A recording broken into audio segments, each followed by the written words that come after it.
Maayong buntag sa tanan. Naalang ko i-flex karon no kani nga dress.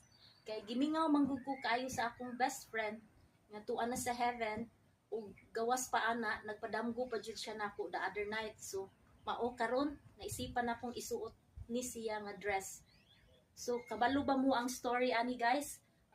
Nakita nako siya, nag-post siya og picture, iyan siyang gisuot. Kunya ingon ko sa iya nga, hala best friend, lindot lagi kay na imuhang dress.